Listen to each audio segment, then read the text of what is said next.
Cricket এরকমই ছিল। এরপরও এই অবস্থা ক্রিকেটের পরও এই কথাটা ওঠে যে আগেই তো ভালো ছিলাম, ক্রিকেটাররা বলা শুরু করেছে।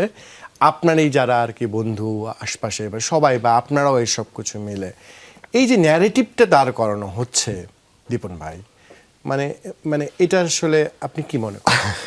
দেখুন, আমি একটা চেয়ারে 22 বছর পরিচালক থাকি, ভাইস প্রেসিডেন্ট ছিলাম।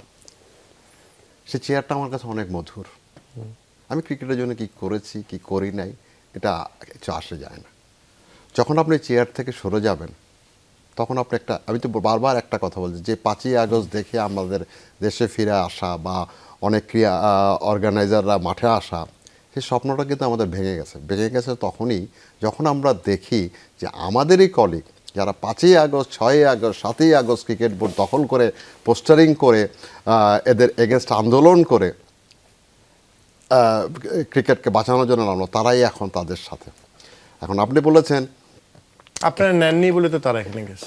আমরা নিনি বলে তো এটা তো একটা অযৌক্তিক যৌক্তিকতা আসলো। 17 বছর তো আমরাও যুদ্ধ করিনি? আমরা কি এত কষ্টের মধ্যে এত কিছুর মধ্যে 2 বছর সাসপেন্ড থেকে তারপরেও তো আমরা ক্রিকেট অঙ্গনে, আপনি একটু মিলিয়ে দেখবেন যে যারা আজকে আন্দোলন করছে তারা কাদেরকে নিয়ে করছে এবং তারা কতখানি বেনিফিট বা আনবেনিফিট ছিল ইন লাস্ট 15 to 17 ইয়ার্স। এমনও অর্গানাইজার এখনও আছে যারা 17 বছর মাঠে আসেনি, চলে গেছে মাঠ ছেড়ে।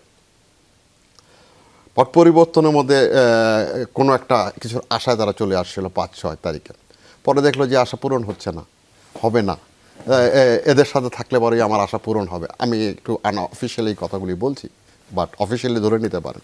তখনই তারা আমাদের বিপক্ষে চলে গেছে বা আমরা তাদের কাছ থেকে দূরে চলে আসছি। এখন যেভাবেই হোক নির্বাচন হয়েছে, আপনি মানেন আর না মানেন, আমরা 70-80 দিন বোর্ডে আসছি, আমাদেরকে কাজ করার সুযোগ দিন। আন্দোলনের অনেক রাস্তা আছে, আন্দোলন করবেন না কেন, করতে কোনো মানা নেই আমাদের।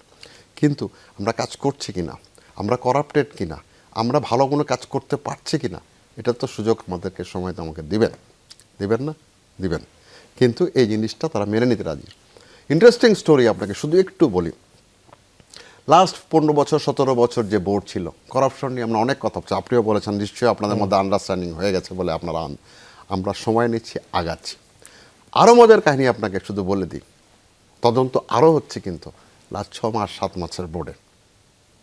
মানে ফারুক আহমেদ চলে যাওয়ার পর থেকে আমরা আসা পর্যন্ত এই সময় কারা কি করেছে এটাও আসছে। আমরা চেষ্টা করছি, একটু সময় দিতে হবে, সব কিছু তো হুটহাট করা সম্ভব না, সময় হবে। মানে আপনার কথার মধ্যে কি এই সময় আরো বেশি কারাপশন হয়েছে? 100% গ্যারান্টি দিয়ে বলছি আমি অ্যাজ এ বোর্ড পরিচালক।